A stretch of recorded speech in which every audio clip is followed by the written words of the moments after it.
अगर आप भी चाहते नहीं कोहिनूर म्यूजिक के ऑडियो वीडियो सबसे पहले देखे खतीरा सुने खतीरा तो लाल बटन दबा के चैनल के सब्सक्राइब कर लीजा और साथ ही बेल आइकन के दबावल ना भूलिजा।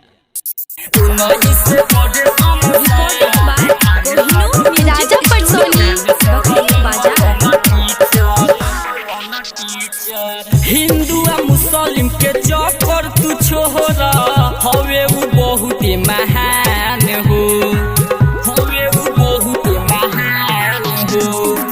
यूपी बिहार पूरा भारत जाने ला दुनिया जहान हो। देशवा के जहान हवे लइकन के परान हवे करे ले बहुते उपकार। खाने सरो नंबर 1 टीचर उनके से पढ़े समाचार। खाना सरो नंबर 1 टीचर उन्हीं से पढ़े समाचार। खाने सरो नंबर 1 टीचर उन्हीं से पढ़े समाचार। ऐसा पढ़ावे ले पढ़ाई होला बहुते बड़ाई। केहुली नहीं टकर खान सर से भाई, खान सर से भाई। ऐसा पढ़वले पढ़ाई होला बहुते बड़ाई।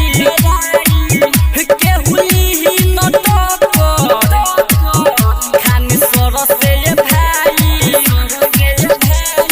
देशवा के सामने हवे पूरा अभिमान हवे अच्छा बाई न कर विचार। खाने सर नंबर 1 टीचर इन्हीं से पढ़े समाचार। खाने सर नंबर 1 टीचर इनके से बढ़ता बिहार। खाना सर से केहू नहीं बेहतर इन्हीं से पढ़े समाचार।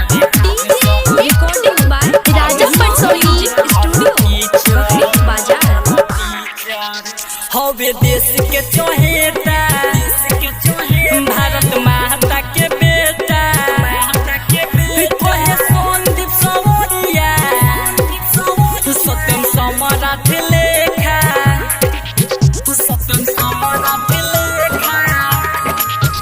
हवे देश के चहेता भारत माता के बेटा। कहे सत्यम सम्राट संदीप समरिया के लेखा।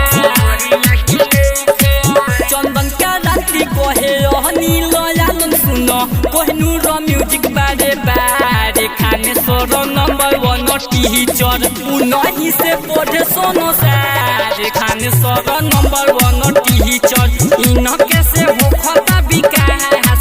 खाना सर से केहू नहीं बेहतर।